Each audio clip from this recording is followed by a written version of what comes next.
Bom dia, boa tarde, boa noite. Me chamo Rafael Arcanjo e sou professor de Física. Se você não é inscrito no canal, se inscreva e também ative as notificações para ficar por dentro de todas as novidades que rola por esta rede. Né? Estou meio sumido, admito, né? Eu acho que a fama subiu a cabeça e simplesmente eu parei de gravar vídeo. Então, estamos voltando aqui aos poucos. Voltando hoje com uma questão da prova discursiva do PISM 1 do ano de 2022. Então, vamos lá. Uma esfera de massa m, igual a 1 kg, está presa a um eixo vertical por meio de dois fios inextensíveis de mesmo comprimento, conforme mostrado na figura ao lado. Quando o sistema gira em torno desse eixo, a esfera executa um movimento circular de raio igual a raiz de 3 sobre 2 metros, como indicado na figura. Sabendo que a tração exercida no fio superior possui módulo igual a T1 igual a 34 newtons, e considerando G igual a 10 metros por segundo ao quadrado, seno de 60 igual a raiz de 3 sobre 2 e cosseno de 60 igual a meio, questão A. Faça um diagrama de forças mostrando e identificando cada uma das forças que atuam nessa esfera. Perfeito. Escolher a caneta. Quais são as forças? Ele de cara já falou que existe força de tração. E é de se esperar que exista, porque eu tenho uma partícula de massa m sendo presa e, de certa forma, sustentada por dois fios. Né? Aí lembra, a tração ela sempre aparece quando eu tenho fios no sistema, cordas e por aí vai. Né? E como o próprio enunciado já disse, aparece uma tração. Não consigo fazer uma linha reta, né? Tá bom. Aparece uma tração que eu vou chamar de T1 aqui, que eu já sei até o módulo, porque ele me informou, está aqui no enunciado. E aparece outra tração aqui embaixo. Na verdade, ele é um pouco menor do que a tração superior. Né? A gente vai ver o porquê disso, que eu vou chamar de T2. Outra força que tem nesse sistema é a força-peso, porque se eu tenho uma partícula de massa m sobre a atuação de um campo gravitacional, aparece uma força-peso. E a força-peso está aqui.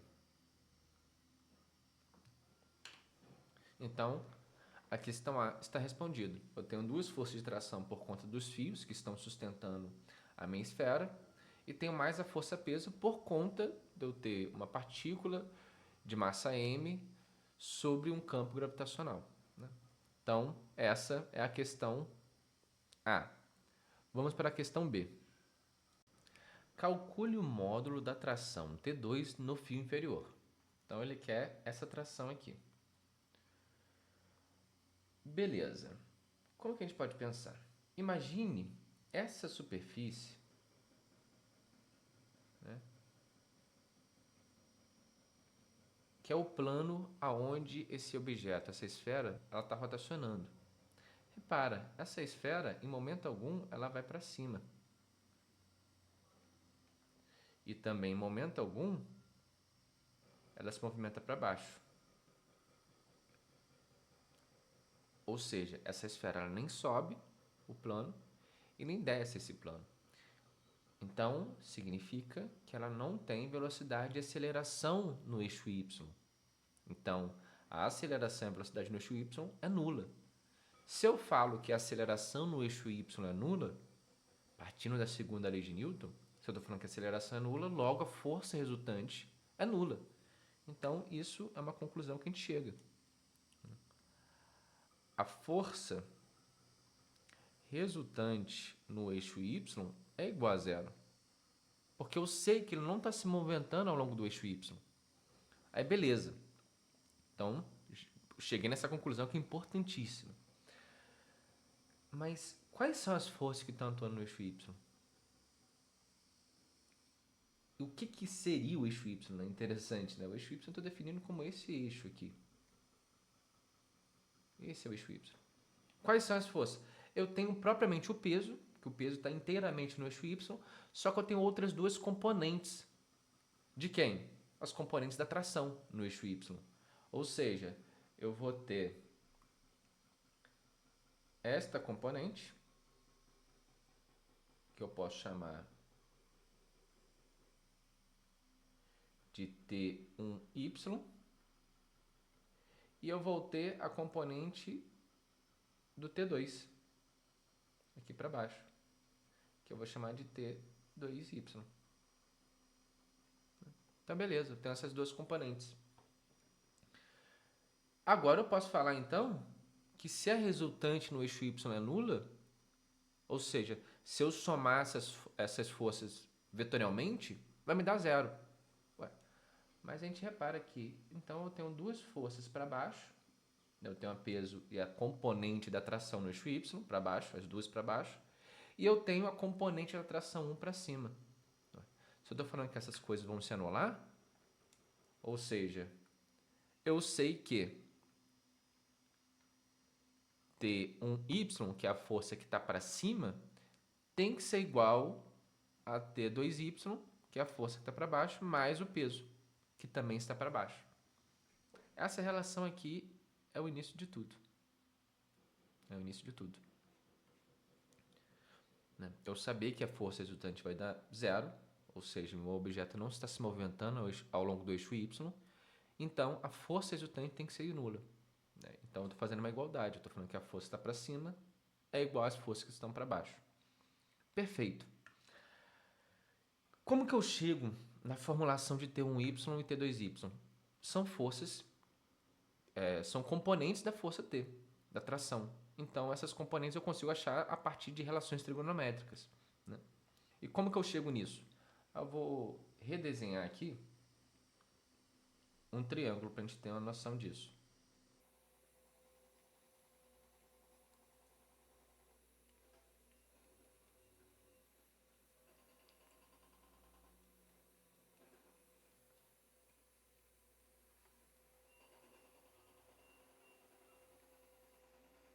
Beleza, desenho aqui o triângulo formado pelas decomposições da minha força T1, ou seja, da tração, no eixo X e no eixo Y. Basicamente, o que eu estou fazendo é esse triângulo aqui. Ó. O T1 está aqui, o T1y está aqui e o TX está aqui, T1x está aqui. Repara que este ângulo de 60 graus ele é formado por essa barra, o eixo, e o fio T1. Este ângulo de 60 ele aparece aqui dentro também, ele aparece exatamente aqui. Porque este ângulo aqui é também formado pelo T1 e por uma reta paralela ao eixo. Ou seja, este ângulo de 60 aparece aqui dentro desse triângulo. Ele aparece exatamente aqui. Ué, sabendo então onde o ângulo está, eu consigo, a partir de relações trigonométricas de seno e cosseno, chegar numa definição de quanto vale T1x e T1y. Então, vamos fazer aqui. Então, vamos lá achar a componente TY, porque é o que a gente está precisando agora. T1x a gente vai precisar no exercício posterior. Né? Repara, o TY ele é meu cateto adjacente ao ângulo. Ou seja, eu vou utilizar a relação do cosseno. Cosseno de 60 graus é igual ao cateto adjacente, ou seja, T1y, sobre a hipotenusa, que é o ângulo oposto, é o lado oposto ao ângulo de 90 graus. Então, eu tenho uma relação que T1y vai ser igual a T, no caso, que eu esqueci de botar aqui, cosseno de 60.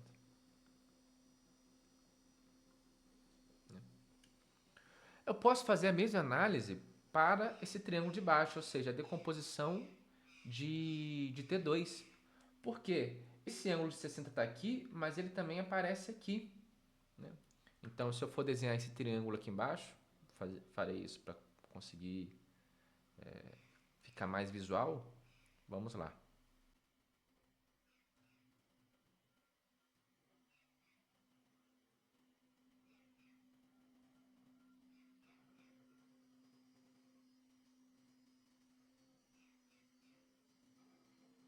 Então, desenhei esse triângulo, que é o vetor T2, a tração T2, a decomposição do T2 em Y, então T2Y, e a decomposição de T2 em X. A gente não vai calcular o X agora, pelo fato de a gente utilizar ele também no exercício 2, na letra C, desculpa. Né? Perfeito. Então, vamos calcular o T2Y. Assim como neste triângulo aqui do T1, o meu T2Y também é adjacente ao meu ângulo. Então, vou também utilizar a relação de cosseno. Então, eu tenho que cosseno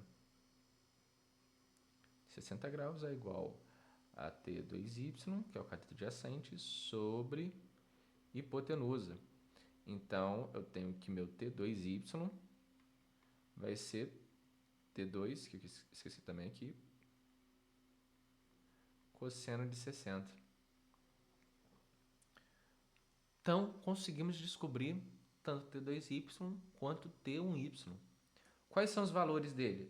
Pelo enunciado, ele me falou que o cosseno de 60, e a gente pode subir aqui em cima para vocês verem, o cosseno de 60 vale meio. Né? Perfeito, o cosseno de 60 vale meio. Então, aqui vai ficar o quê? T2 sobre 2.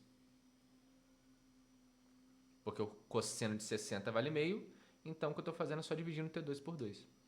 Aqui em cima já vai me dar que o T1y vale T1 sobre 2. Só que quanto que vale o T1? Ele me falou aqui em cima. O T1 vale 34 newtons. Né? Então, isso daqui vai dar 34 sobre 2. 34 sobre 2 vai dar 17 newtons. E aqui também newtons, né? Olha que maravilha. Então, eu descobri quanto que vale o T1y. Eu deixei o T2y em função de T2, que é exatamente o que ele quer que eu descubra, e eu consigo quantificar o peso. Quanto que vale o peso? O peso, a força-peso, é equivalente à massa de um corpo vezes a gravidade. Ele fala que a massa desse corpo vale 1 kg e a gravidade vale 10 metros por segundo ao quadrado. Então, isso daqui vai me dar 10 newtons. Olha que doideira, olha que coisa louca. Eu tenho agora a informação da força-peso,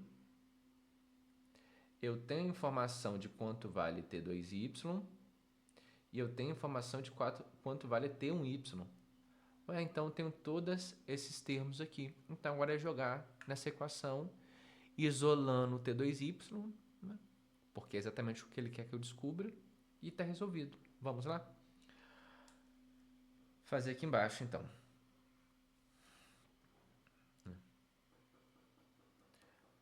T1y vale quanto? Está aqui, 17 newtons. Então, 17 newtons. Não vou botar nenhuma unidade de medida por agora, não. Né? Então, 17 newtons é igual a quanto? A T2y. Quanto que vale T2y? T2 sobre 2. Então, T2 sobre 2. Mais a força-peso, que vale 10 newtons, que está aqui.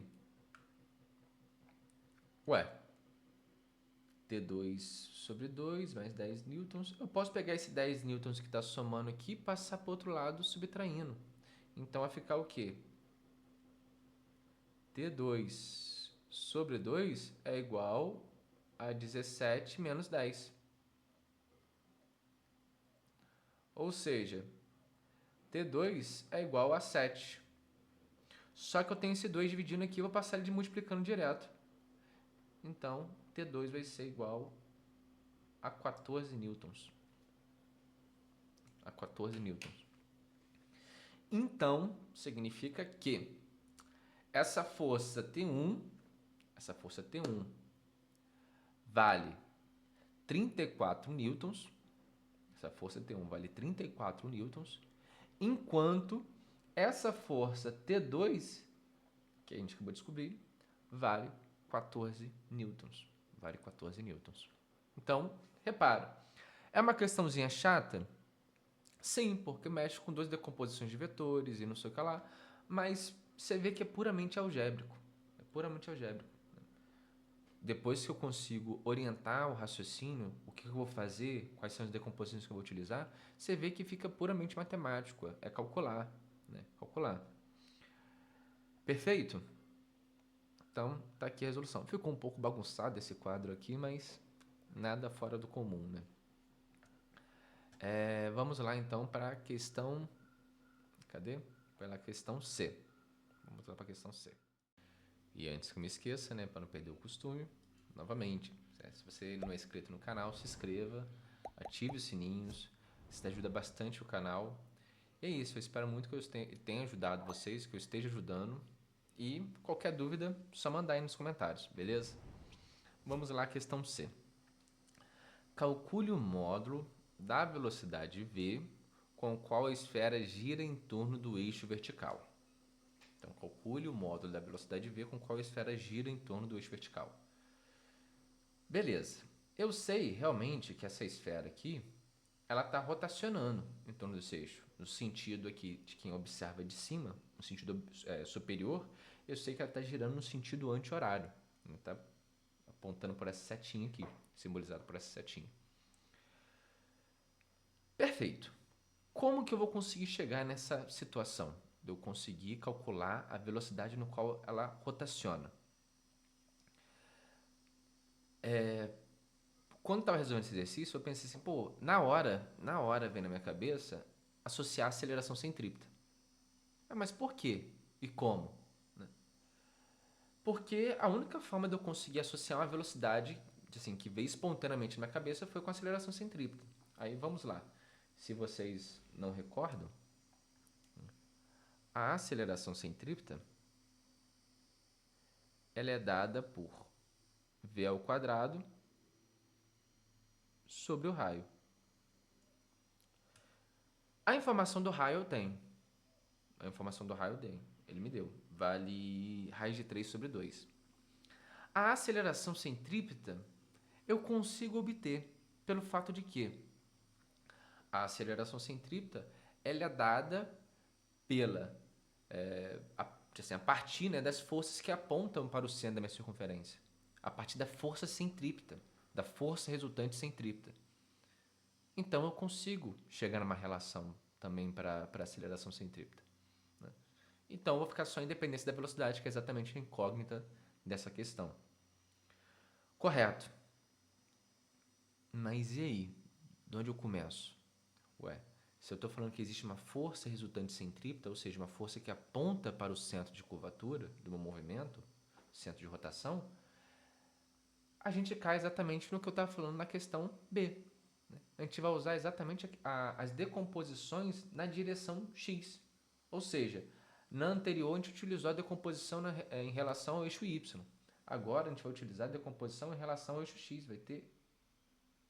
Eu vou ter componentes aqui da minha tração 1 e tração 2 em relação ao eixo X, que é exatamente o que a gente fez aqui. Ó. Essa componente aqui e esta componente aqui. Repara, eu consigo quantificar da mesma forma que eu fiz com T2y a partir de uma relação trigonométrica. E se a gente observar, esse lado T2x e também esse lado T1x, eles são opostos ao meu ângulo. Eles são opostos ao meu ângulo. Então, eu vou utilizar a relação de seno. Por quê? Por quê? Por quê? Por quê?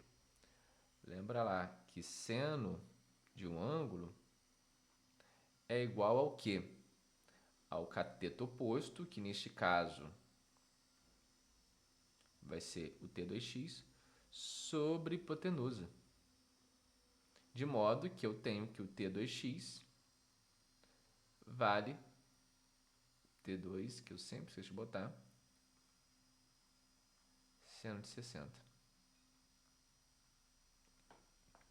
Então, essa é a primeira relação que eu tenho. Consigo fazer a mesma relação para o T1 e eu vou ter lá que o seno de 60 é igual a T1x, que é a componente que eu estou querendo obter nessa questão, sobre T1.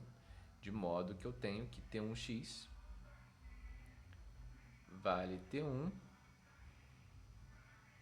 seno de 60. Agora repara, eu já tenho um valor de T2. Eu tenho um valor de T2, eu tenho um valor de T1 e eu sei o seno de 60. Foi informado, é um dado do meu problema. Quanto que vale T2? A gente descobriu ali em cima, né? T2 vale 14 newtons. Quanto que vale o seno de 60? Tá aqui, ó, raiz de 3 sobre 2. Então vai ficar o quê? 14 newtons vezes raiz de 3 sobre 2. Já aqui embaixo, quanto que vale T1? Vale 34 newtons vezes raiz de 3 sobre 2. Newtons, né? Não pode esquecer da unidade de medida.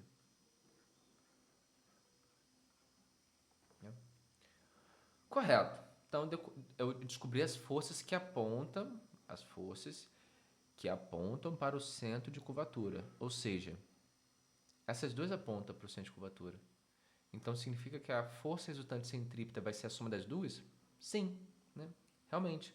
Eu tenho dois vetores apontando para o centro de curvatura. Como eles têm a mesma direção e o mesmo sentido, eu somo esses dois vetores.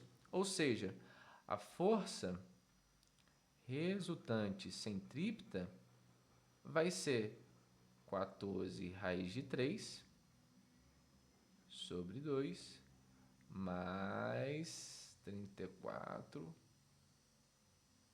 raiz de 3 sobre 2. Então essa é a minha força, é a minha resultante centrípeta. Só que eu sei o quê? Que a força resultante é igual a massa vezes a aceleração centrípeta. Quanto que vale a massa? A massa vale 1 kg. E a aceleração centrípeta eu quero descobrir. Ué, então eu consigo descobrir a aceleração centrípeta passando esse 1 dividindo, que é a mesma coisa que nada. Então eu vou ter que a aceleração centrípeta vai ser exatamente a soma dessas duas coisinhas aqui, desses dois termos, né? Aí repara, como que eu somo coisas com raiz? Como que eu consigo mexer com isso daqui? Eu posso muito bem pensar que raiz de 3 sobre 2 é um x, é uma incógnita qualquer, uma letra qualquer.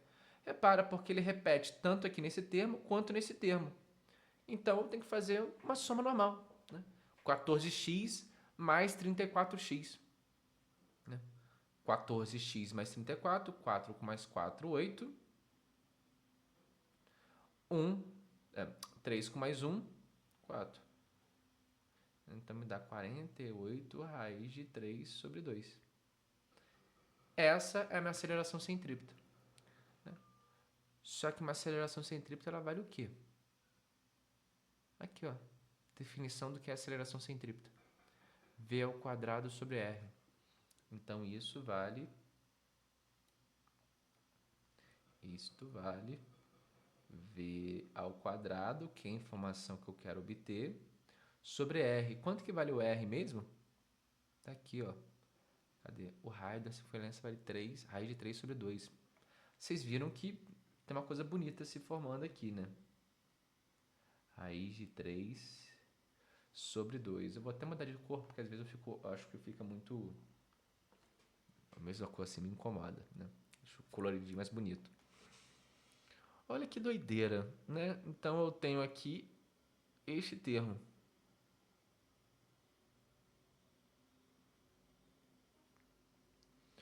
Esse raiz de 3 sobre 2 está dividindo. Vou passar ele multiplicando. Esse passar multiplicando, eu sempre falo isso, mas eu já mostrei qual que é o sentido disso, né? Qual que é a explicação formal por conta disso, né? Então, esse raiz de 3 aqui está dividindo, eu passo multiplicando para o outro lado. Então, vai ficar o quê? 48 raiz de 3 sobre 2 vezes, porque está dividindo, vai passar multiplicando, uma raiz de 3 sobre 2. Isso vai ser igual a V ao quadrado. Mas repara, o que é raiz de 3 sobre 2 vezes raiz de 3 sobre 2? É a mesma coisa do que raiz de 3 sobre 2 ao quadrado. E quando eu multiplico uma raiz ao quadrado, eu tenho uma raiz elevada ao quadrado, a raiz some. Então, eu tenho que V ao quadrado é igual a quanto? 48. Raiz de 3 vezes raiz de 3 me dá 3. E 2 vezes 2 me dá 4. Então, eu tenho exatamente isso. 48 dividido para 4, dividido... 48 dividido para 4, esse resultado multiplicado por 3. A gente pode pensar, 48 dividido para 4, ué, 4 vezes 10 me dá 40. Se eu somar mais 2, me dá 48. Então, isso daqui me dá 12 vezes 3. Estou ficando sem espaço, então eu vou subir aqui, ó. Então, eu acabei de descobrir que V ao quadrado é igual a 12 vezes 3, 3 vezes 2, 6, 3 vezes 1, 3, então 36. Ué, então tem que V ao quadrado é igual a 36. Qual número que multiplicado duas vezes me dá 36? Exatamente 6 metros por segundo. Ou seja, essa partícula ela rotaciona com a velocidade de 6 metros por segundo, a velocidade tangencial de 6 metros por segundo. Né? E a gente conseguiu chegar a partir da onde? A partir da aceleração centrípeta. A gente tem que saber essa informação, né? Saber que a aceleração centrípeta ela é igual à velocidade ao quadrado sobre r. Né? E chegar também, assim, só saber isso não é importante, porque a gente vai ficar perdido. Porque o que seria a aceleração centrípeta? A gente tem que lembrar que a aceleração centrípeta ela aparece por conta da força resultante centrípeta. Ou seja, eu somei todas as forças que apontam para o centro da curvatura. Né? Porque quando eu decomponho o T2 em relação a x, vai aparecer uma força aqui, que é essa força aqui em vermelhinho. Quando eu decomponho a força T1 em relação a x, vai aparecer esse outro vetorzinho, que é o T1x e o T2x que eu somei. Quando eu somo essas duas forças, eu tenho uma força resultante apontando para o centro, que a gente chamou de força resultante centrípeta. A força resultante centrípeta é igual à soma dessas duas forças. E a força resultante é igual a massa vezes a aceleração. Só que como eu estou falando da aceleração centrípeta, como eu estou falando da força resultante centrípeta, eu vou ter uma aceleração centrípeta. Né? E assim a gente consegue terminar essa lindíssima questão. Né? Uma questão um pouco trabalhosa, né? Tem que envolver muita decomposição, ter noção desse negócio de força resultante, aceleração centrípeta, vários detalhezinhos, né? Mas é uma questão muito boa, tá bom? Então é isso, gente. Agradeço aos que ficaram até o final. Espero que tenha ajudado. Se ajudei, deixa aqui nos comentários, né? Um agradecimento, isso daí fortalece bastante o canal, né? Essa interação por parte de vocês. Agradeço muito, agradeço muito. E, novamente, se você não é inscrito, se inscreva no canal e ative as notificações. Abração pra vocês. Até!